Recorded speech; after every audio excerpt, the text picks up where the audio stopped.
Maame okenkan for me so medi bi eba abeso de ebedi mu akotene enwume ebi ene se Ghana man penny His Excellency John Dramani Mahama de abetudwa wochim se wo se yetimi boy homode na ye invest independence journalism emu nenu eyade bi abetimi aboa ama misinformation and disinformation no etimi abrase ewo my Ghana has no enwume meden sem no emunchemu ebebro sa enso so annotation ngwa eyetimemu fo ho no enso adesede eto aban enim se omonhwe ma eye plant shutdown ekoso ho no enso ano enfa mom ne eyade bia tete wo mu ye papa no so edie mu nsem yede ebeba besom yede adwede nsem ebeka ho ediamo snate wo mu penny no wo de abetudwa wo chem se wo mu adestab bisika sombo 5 million Ghana cedis ediama pensioners amu my Ghana ha wo 2025 emu eno so nyume mede munchwemu mede ebeba besom mede anigede nsem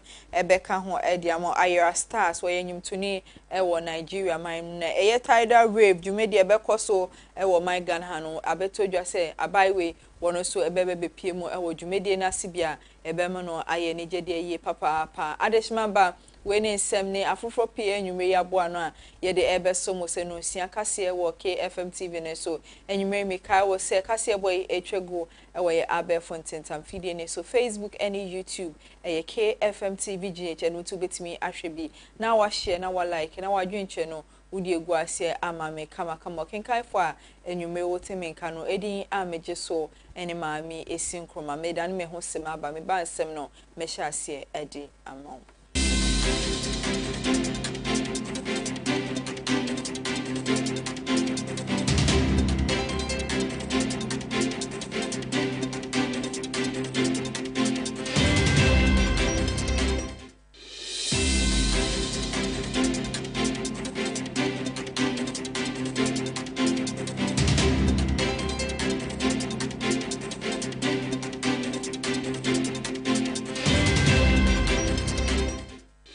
Koye guso emamuina akwaba edamwasise enwume muguso etmu TV ne ho amohwe no sia kase ewo KFM TV ne so mekoso ekai wo se enwume nsem no etwegu ewo abe fontentam fidie ne so Facebook and YouTube KFM TV GH eno to betimi ahwebi na wa share na wa like na wa dwenche no so die gu ase amame kama ho sa enwume me hyensem na se ede amaudia Ghana man penny His Excellency John Dramani Mahama woni eye man penny awo French minimo Emmanuel Macron wonino ekohima womo ekohwe nyama hodo bi ebetimi aboa ma French mino ene Ghana mining kita hodie mapa ebetimi akoso wo montem na bibia no investment ahodo betimi aye no wometimi aye ewo hosa no mkobiemu ewo LC Palace October bosmini de tosu eduasa no nde ya anna mampeni John Dramani Mahama woni Emmanuel Macron wo mu ehima wo mu ebehwe kwan betimi afaso a wo betimi ama France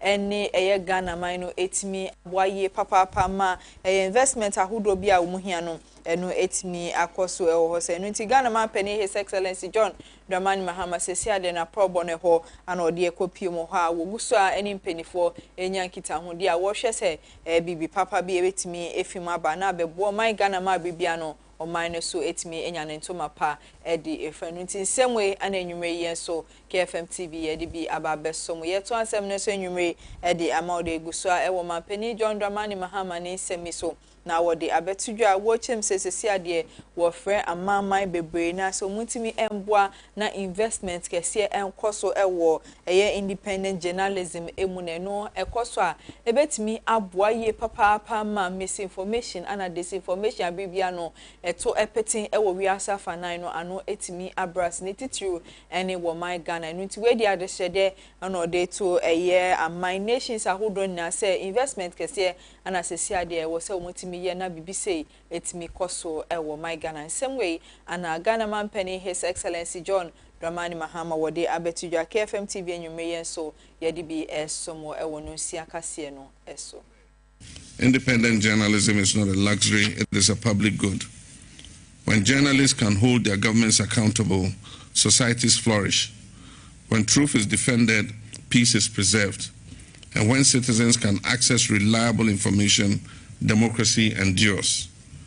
So the message from this conference is unmistakable, that the world must invest in truth as deliberately as it invests in infrastructure, in energy or defense. The cost of inaction will be far greater than the cost of those commitments.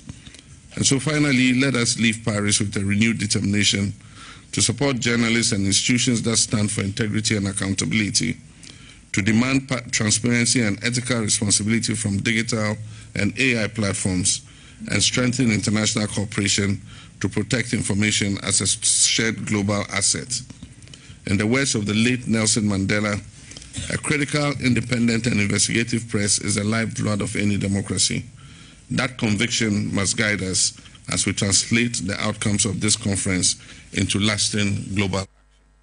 Eshma Benuti in some way and a Ghana man penny, His Excellency John Dramani Mahama wade abetu dwenyume KFM TV yenso ye de be abesomo ye to ansem ne so nyume de amaudi adom kuma a wo mo e wo mrahye bedwafie enso de abetu dwa wo mo de yeso webo eye MC de ema birim central sesi adom mo chese wo hia accountability de free eye onmonyamfo Solomon Kusi ehoni ni ane se galamse aye hwese ina ye beko atia no mo chese pape ekwaji sika no sombo 15,000 Ghana cedis edi free illegal miners ha eno accountability NSC ade dom kuma no chese wo mu hia edi free pape ehon same way ana wo mo edi tudwe mra wo mo ne semtwofo shaya wo mo ne wo mo atwetwe enkomo becoming overwhelming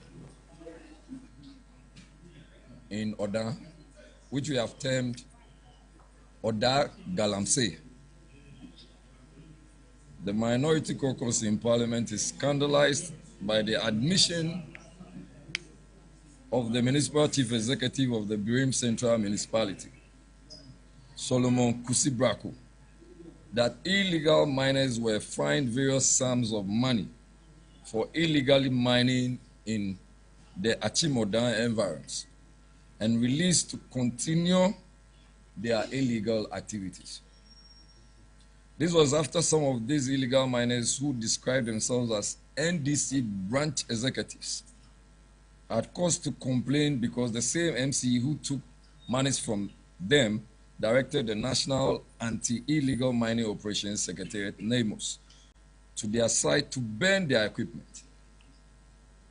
After newspaper publications attributed its source to a leaked tape from an NDC platform, the MCE held a press conference and confirmed that it was the municipal finance officer who took the money, obviously an acceptance of his deed, as legal fines for the illegal activities of the miners, and went further to show receipts to that effect.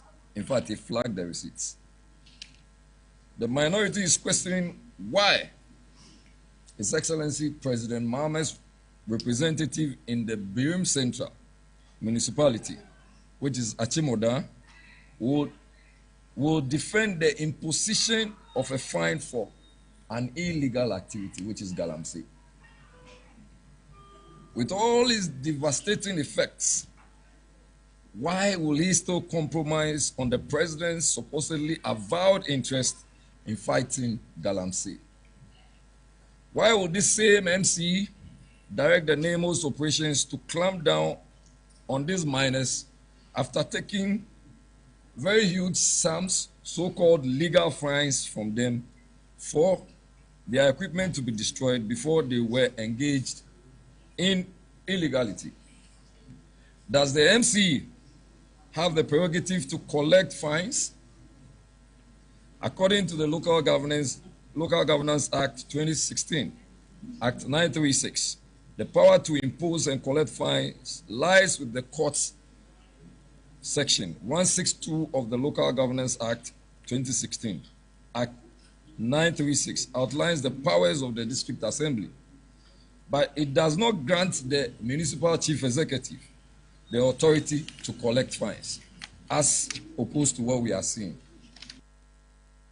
Afa no ntin semwe anadom kuma a wo mo e wo mrahye bedwafie no a woni po gina wo manem akasa ye Jerry Ahmed we jagbawe eye mrahye bedwani wo no anogina simpie ni apaso a wo de sansemwe na etu edwaye guso e wo mo nsem ni mu dia wo mo de eye de hyede na etu Ghana mampeni His Excellency John Dramani Mahama nim se eye Owura Solomon eye kusi sa ade we ya wa no e wo se mampeni John Dramani Mahama timi hwe na asutwe bia wo no wotimi de emane no eyade bi ekoso a ebeboa wo mo ema adom kuma no eye action bi o mo hwehwe no wo mo so wo mo sa etimi aka eye wejagba we abato mpeso aso ahebedwani ye Ahmed Jerry wono ano edin semwe to eja Press. Section 46 of the Minerals and Mining Act 2006, Act 703, states that any person who contravenes the act or its regulations commits an offense and is liable to a fine or imprisonment. The court determines the fine or penalty. We in the minority can now say of a fact, and this is a fact, that the MCE is engaged in ultra-vires. When the MCE attempted to show the purported receipt to the cameras during the press conference, some of the observations were made. The receipt book number 03729141, date of payment September 25th to 2025. Payer's name Vincent Sejara, amount collected 15,000 cedis. Receipt examination. Each receipt sheet has an original and two duplicates with different colors of printing. Original receipts typically have light blue or green color, while duplicates are pink and off-white. All this indicates inconsistency. And in fact, we believe that these were receipts that were just made by the MC for his pocket. The MC presented the original receipt still fixed in the booklet during the press conference, instead of the duplicates, which should have been left in the booklet. There are real suspicions of the posture and activities of this municipal chief executive. And we are calling on His Excellency the President to bring him to book. We are asking the President to take charge of the activities in the Achim Oda municipality or constituency, that this same municipal chief executive has become extremely arrogant and has now taken upon himself the activities of NEMUS. The MC's actions and presentation of the original receipt suggest an attempt to cover up alleged extortion. The fact that the original receipt was still in the booklet despite allegedly being issued a month prior to the press conference further supports the notion that the MC is trying to fabricate evidence. It appears that no receipt was actually issued to the payer or the payers, as we have been told, or as emphasized by one of the miners, and the MC's explanation is inconsistent with standard receipt issuance and practices. Today, our press conference here is to ask His Excellency, the President, to call this municipal chief executive to order.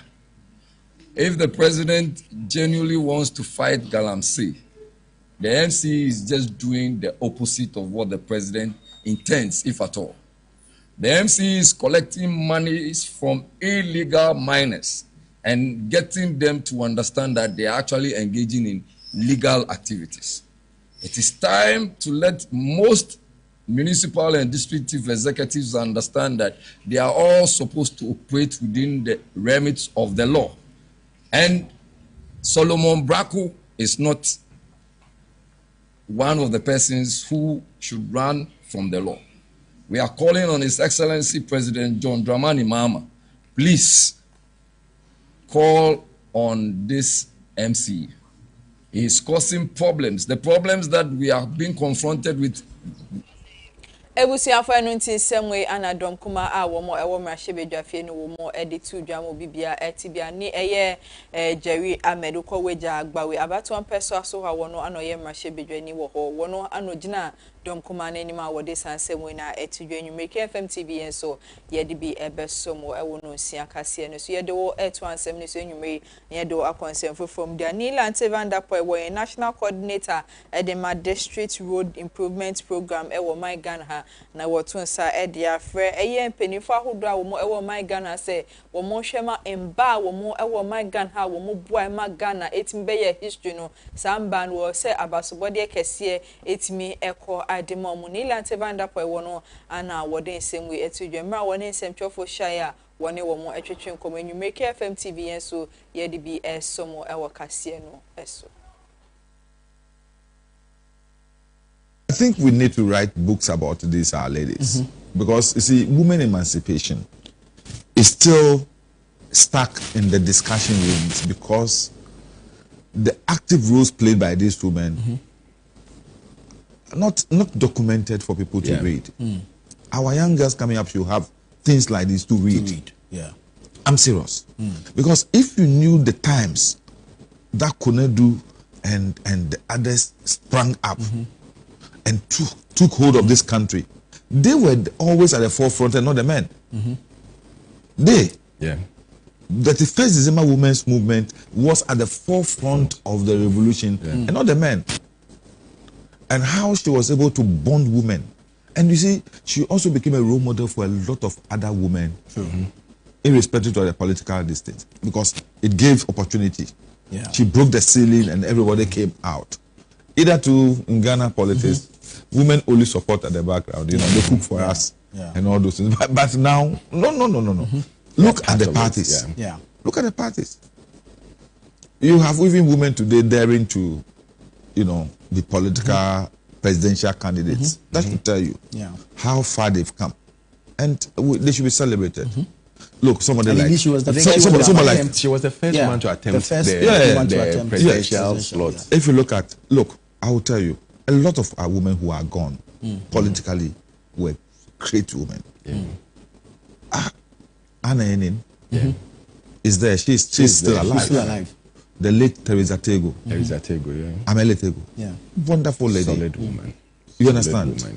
I'm a Benyuado. Yes.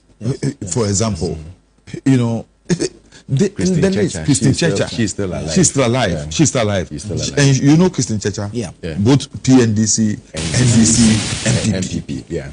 You understand? Yeah. All these ladies, there's this lady from the Ashanti region, is it Christiana Wusu or something. She used to be member of parliament for New Edubiase. Powerful woman in parliament. Hawa Yakubu. Yeah. You understand? Many. Christiana, she's still around. And she was always in the background. Powerful, intelligent lady.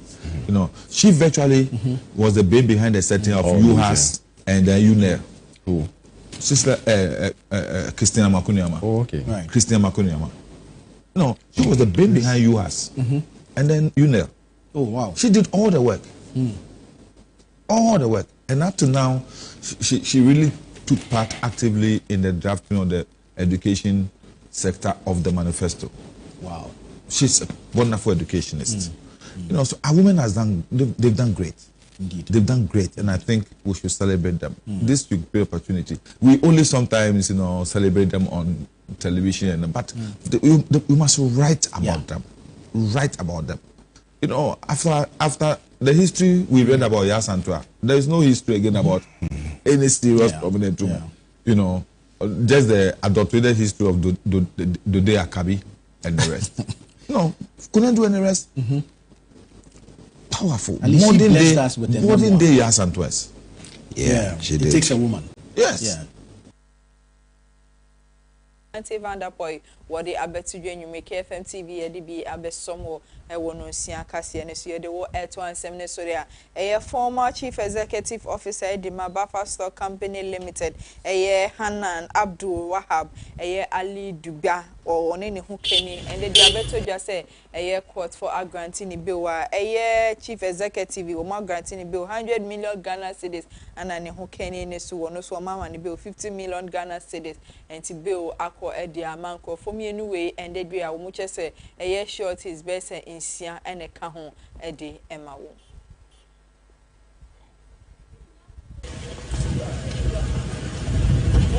dear, hey, Radinia. Lazy.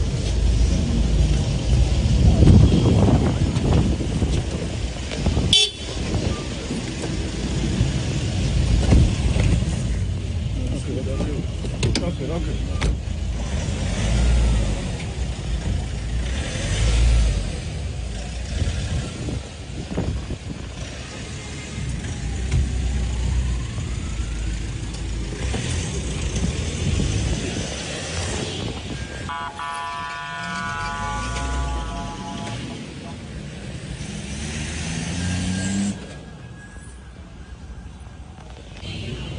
Okay, so your immediate reaction, 100 million Ghana cedis, 50 million Ghana cedis for both clients? Well, my lady has exercised her discretion, looking at the circumstances of the matter, and we are required to comply. She has extended the bill to my client in the sum of 100 million for her and in the sum of 50 million for the wife. It is now incumbent on us to organize ourselves and see how we can meet the bail conditions in the circumstances so they could come from home to face their trial anytime the court is ready. We are grateful that the court extended its magnanimity to us and granted us bail in that sum. It is, as I said, it is incumbent on us to see how we can put together our acts and meet the bail requirement. And we are grateful to the court that it did grant us bail. Ebusiafo Nunti, former Chief Executive Officer de Buffer Store Company Limited, one in Hokeni and the day air bill 8 me akọ e de amamo yes ye de bi abesomo e wakase ne so ye gina so ne etwa ye ho akọja aboafo nkrato abaye bansem no e do so na meto aso e de amo.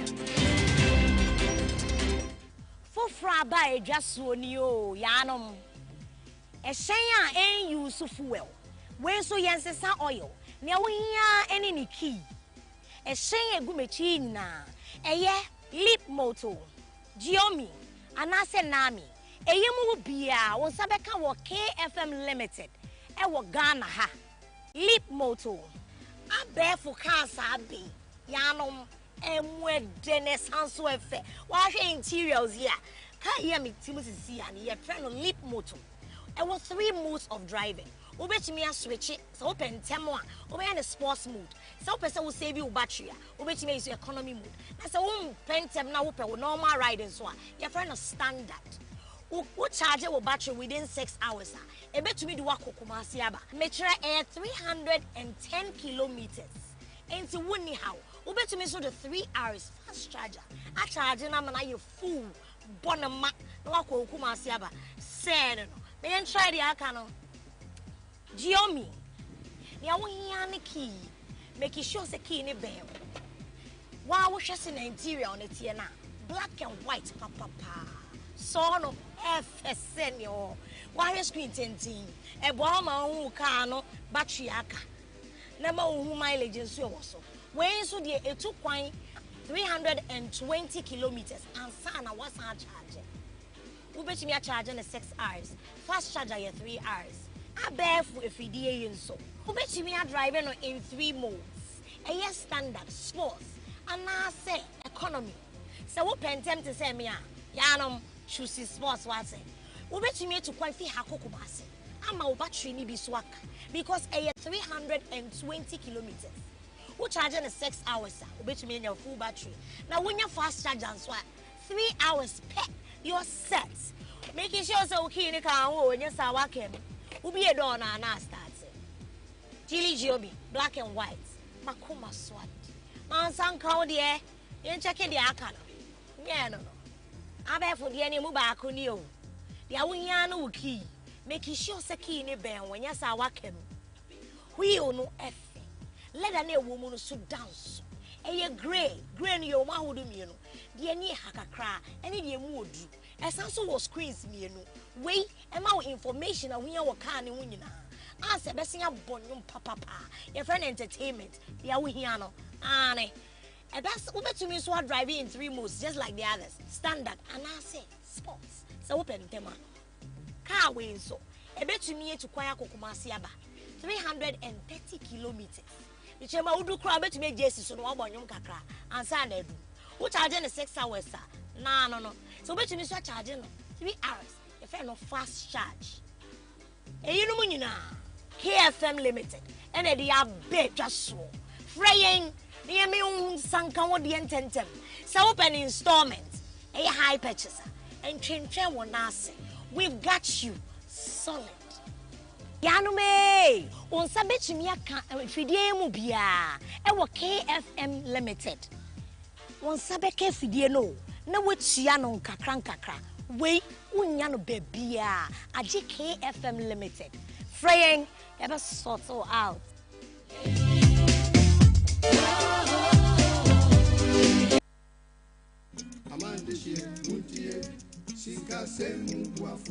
Medo benami Ghana duko do ajaple ho duko kata.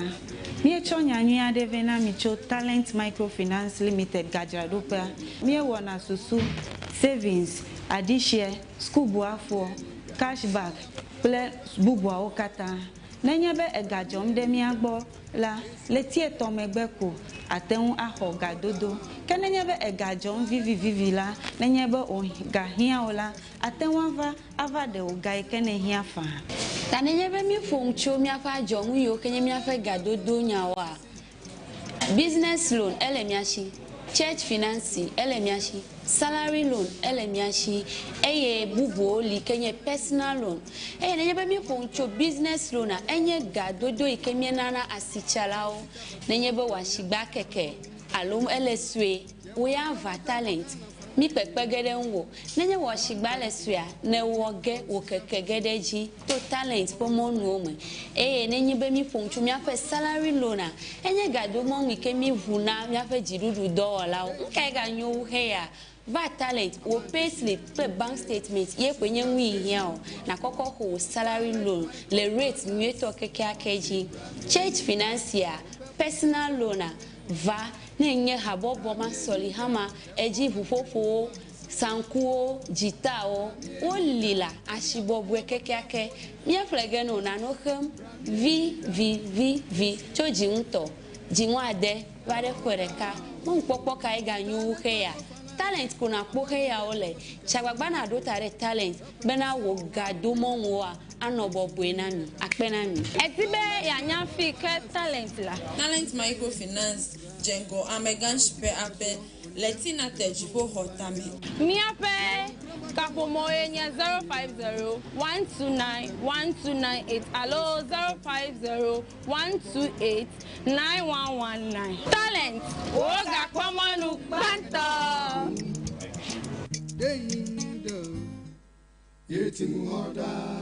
Talent Microfinance, your channel of wealth.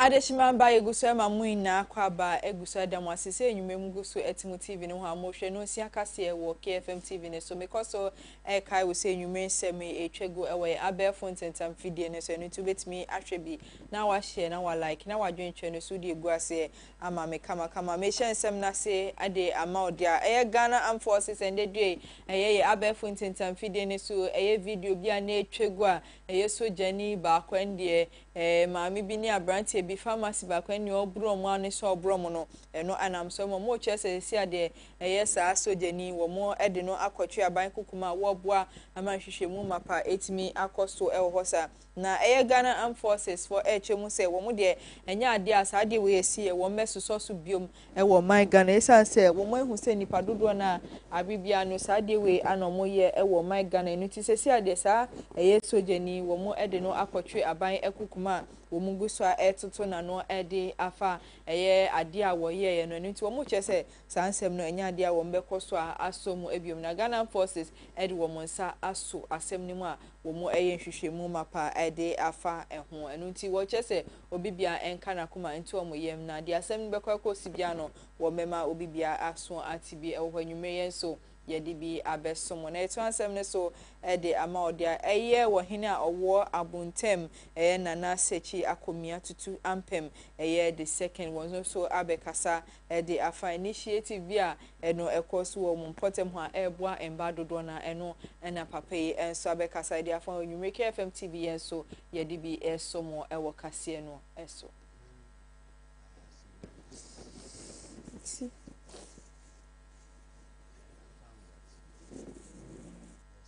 A big unemployment situation here. The youth, the women, most of them were unemployed.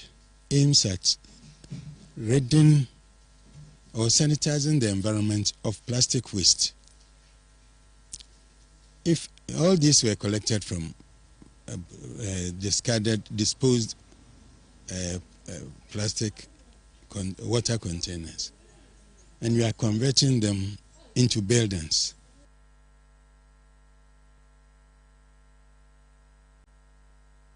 Hene a owo abontem nana sechi akomia tutu ampem the second wono anodin semu etudwa yenso ye de bi abesomo ne mba wo mo ewo hoso enso e de kasa mo chim se ade mutimi e de waste eye no ma bebre na eye eco building innovation no eno enetimi abo mo masesi a wo mutimi eye bibi e wo ha eno aboa ma unemployment no ano etimi abrase e wo hosa na isi dani bi yesanso wo blog no bottles no yedi na tishim de dade ewo e ma na yedin eno na yedi esidan nti ye ne wa ha nyina ma ne ma mienu na kan hu nyina yetimi eye hu bibia aboa me me ne me ma no ebi anya bia ne ebi to aduane ma me ba bi di me ba mi so kosko na bi kosko so am bi eyi ma me na no ma de kosko kokoye ye to book school ma metimi to ma no a wotimi disua ade enti so me to hom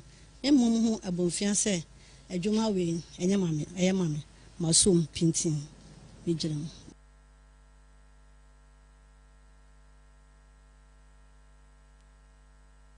Adeshima benunti abontem eye womo amoho anomode nsem we atudwa yenso yede bi ababe somo hosa na yede nsem no consent from the Ghana Journalists Association and the day womo de abetudwa womo hm say afiwe womo award no enya de a womo behihye so ewo nkramantem ha bi womo de kwakopie mu ewo asante mantem eye Jubilee ho a ewo Kumase ne ho anadwumedi kese we ebekoso ho a eno eye ade bi a ebeboa ama womo dwumedi a womo de no entimi entina fa akona bibia no ebetinitini mo ekopie mu ewa man bebre so same way and GJ penifo wo mo ede abetudwa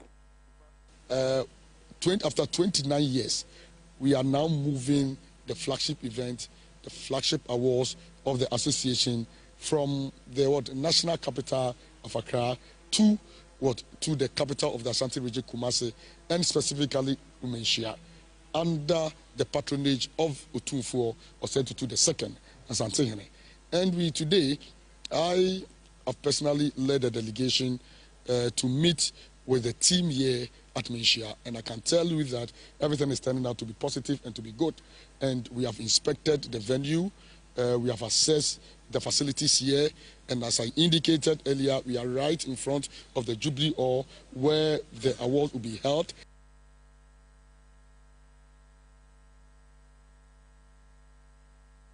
After same way and Ghana Journalists Association penny for womode abetudwa yenso yedi bi abesom ye to ansem so de amount de idu kopiem ewoteshi ene ne importem eyetime mo fa mo woteshi ene nungwa e de abetudwa mo gym say eye shutdown bia ekoso ho eye distillation plant a ewoteshi nungwa eboama nsuo eba wo no wo mo chese abribia wo mo etume no eya de bia ehamo ye papa pesa say entimi emma nsuo a wo mo hia no wo ntimi enya wo ho esansa de wo ya wɔn ɛyɛ wɔ hɔ nti wɔn hyɛ Ghana mpanimfoɔ sɛ nke bɛyɛ a wɔn hwɛ na wɔn nyɛ bibi ɛmfa homo mu na sɛnea sɛsi adeɛ wɔn ɛtutum no ɛno ɛyɛ adeɛ bi a ɛhɔ wɔn yie papaapa wɔn a wɔtɔn adeɛ wɔn di nsuo edi wɔn dada adwumadie no ɛno ɛyɛ adeɛ bi a ɛnkɔ yie ɛmfa wɔn no nti wɔn aka kame ayɛ sɛ mpanimfoɔ ebu wɔn ani egu so na sɛsi adeɛ wɔn hyɛ aban ɛne ne mpanimfoɔ sɛ wɔn hwɛ na wɔn bie saa adeɛ wɔ ɛmfa wɔn no nsuo tɔ no akɔ soro yie papaapa ɛde ama wɔn tɔ nsuo gallon baako a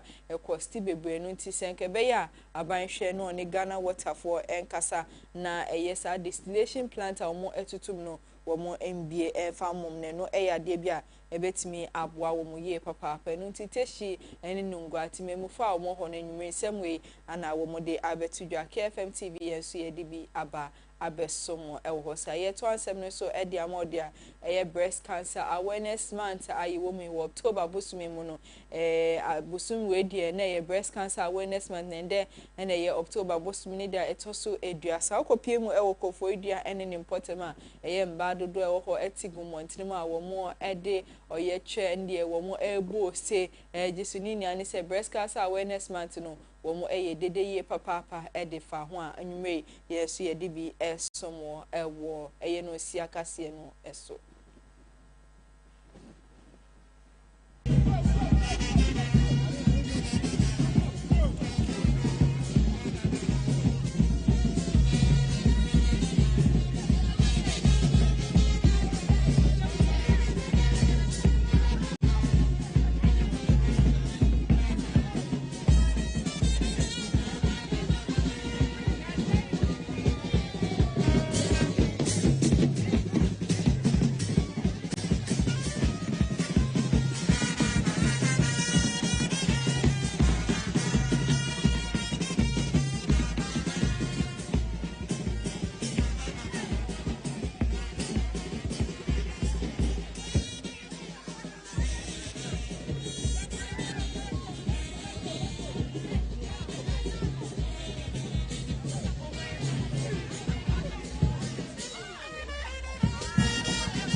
Adeshima benu tu kopie mu ewo kofoidia ene ne mpote ma mechepo ye mantemende we ane course wo hwa yenso ye de bi ebesom ye gina so na madane me hosima ba me ba me de nsem no ekọ edwadie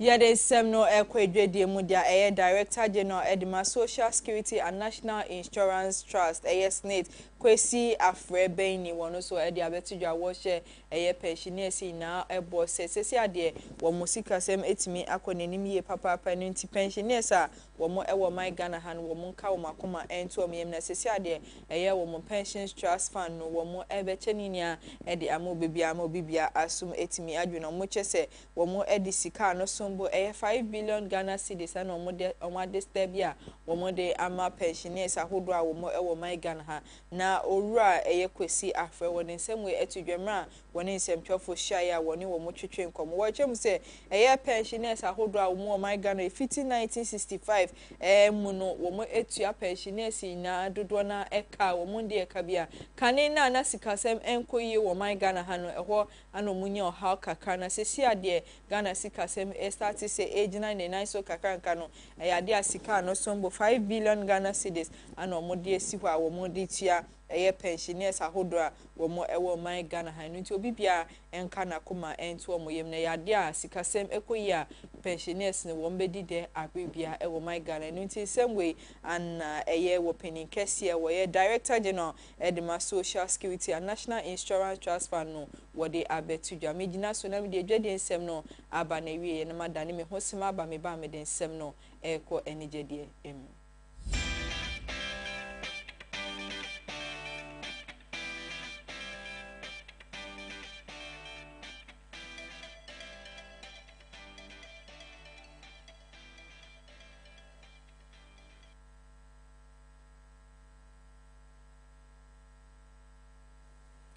Adeshima ba medo ekwe ni jede nsem di aidu kopie mu ewo Nigeria mine mu Nigerian Afrobeat sensation Ayra Stars ba na enyum to a obone homodi wo mu ye papa na ndedwe abeto dwa se Ghana dwumedi afi bia ye de hyehye so tidal wave no wo mu echem se afi we di 2025 de be koso ewo environmental ha no Ayra Stars wo Nigeria nyum to ne no wo no ana obepie mu ewo dwumedi na se a ebeye kikim pa yi say abaiwe wo mode no betu dwumedie ne so a first time Nigeria nyum tuni wono so wetimi abone homode ebepie mu dwumedie bi esei emu eno nti obi bia onkaibo ana omode kwa ma obi bia say afiwe tidal wave no Ayra Stars ade obebone homode abeka nyum toku no eho ewo my Ghana ha mo maboa ma tidal wave dwumedie no etimi akonanim ye papa na wo mo che say 13 years in a festival no etimi akoso ewo my Ghana no mo 13th anniversary we dey